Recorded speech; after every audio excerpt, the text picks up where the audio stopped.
We've just spotted a kangaroo or wallaby up just a bit further up the road, so we're just going to take a look and see if it's got a baby, or if we can help that baby, then that would be great if it has one. And so I'm just going to bring my gloves and I'm going to take a look. Let's go. Yep.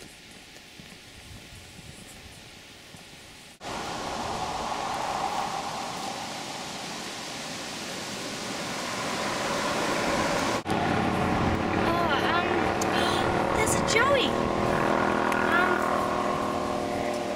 Oh, it's still alive. Okay, I've just found a joey.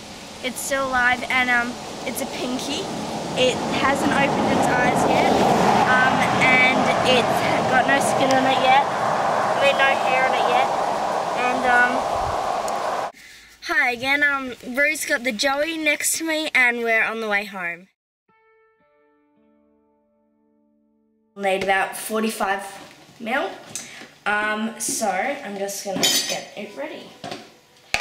So I'm gonna zero it. And then I'll start putting in the mix. We're just putting in some boiled water. So that should be enough to make it sterile. And we'll just put the tea on.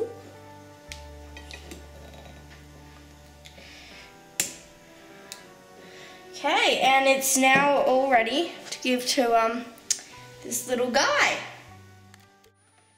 Okay, so we've noticed something a bit concerning, which is that he's been coughing ever since the roadside, and this could mean that he has capture myopathy, which is a terminal problem which is caused by stress, probably from when he fell out of his mother's pouch at the incident, and probably due to his severe temperature loss whilst outside of her pouch. So it could be something else, but right now we're hoping that it's not capture myopathy, but it could be, and it very likely would be, which means that he will probably die in the next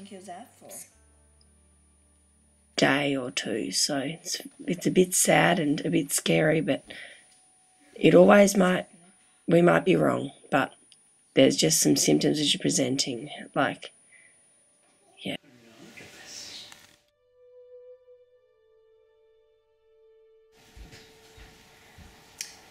G'day, Marie. Oh, there's a little cough. Wants a bit of milk. Basically what we're doing here is just keeping him in this little pouch. We have an electric blanket which we've been intermittently using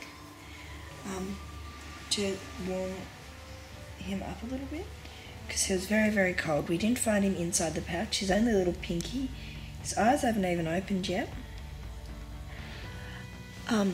But he wasn't in the pouch when we found him. He was sitting, lying on the ground next to his dead mother, and she was he was coughing for milk, and he was very, very cold. Like, when I touched him, he felt very cold. He's nice and warm now, not too warm, because kangaroos and wallabies actually, their body, because kangaroo and wallabies body temperature is actually about 5 degrees cooler than a human's general body temperature, so about 32 degrees as opposed to 37. So he's nice and warm now, feels good, and just giving me a little bit of milk. And he's grasping his little claws, he's very cute. In his mum's pouch, and that's quite a wet and greasy environment, and there's a little substance that their mum produces which keeps him dry, wet and greasy. I just need to keep him that way. He's very, very cute and lovely. So then I just, now that feels better. He feels all moisturised and slimy. He doesn't want to go in the pouch. Come on, little fella.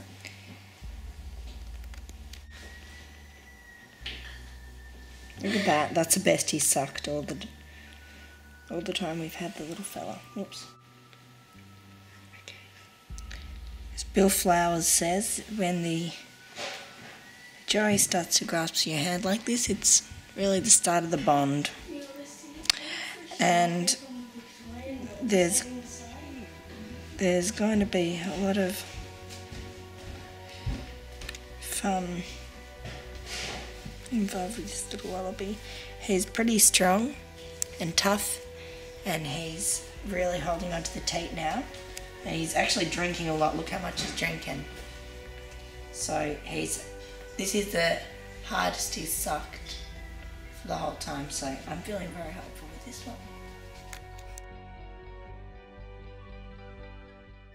When caring for a joey, you have to toilet it, and this is done by just tapping its bum and surrounding area with a tissue or a bit of toilet paper, just so that it stimulates that area to poo. The mum does this when the joey's in its pouch, so that with her tongue she licks the area, which is a bit yucky, but it's so that the joeys don't poo and wee in her pouch, which would be even yuckier. So it's quite a nifty invention. They don't poo themselves. Their mum stimulates them to do it, so it's clean.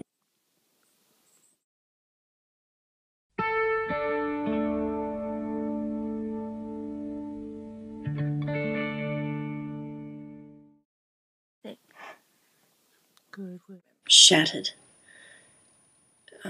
because as we suspected, Sam, this one will be taken care of, actually did have capture-myopathy, and he died today. It's invasion day, and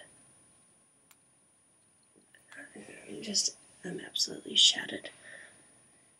I really felt that he was going to survive, and that he was really tough and strong, and he was going so well, and I just don't know why. And it's really hard because I keep thinking, it wasn't my fault. Did I do anything wrong? Did we do anything wrong? If only we'd got there earlier to the site, he might not have obtained the disease. And it's just absolutely terrible. And I feel responsible, and it's a terrible feeling. But we tried our best, and I know that. So we gave him a second chance at life that he wouldn't have had, but it still is shattering. He was gorgeous, and yeah, rest in peace. So I decided to do a little bit of a drawing of him so I could remember him. So I don't know, I'm just doing it off memory because I didn't have a picture of him at the time. So I'm just doing it off memory. I'm not actually. I can't look at him, obviously, so it's just little memorabilia of him so I can feel as though I still have a little bit of him. Anyway, we'll bury him out in the bush where he belongs,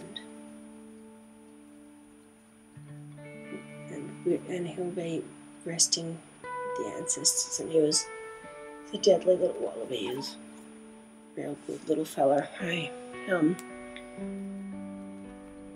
yeah.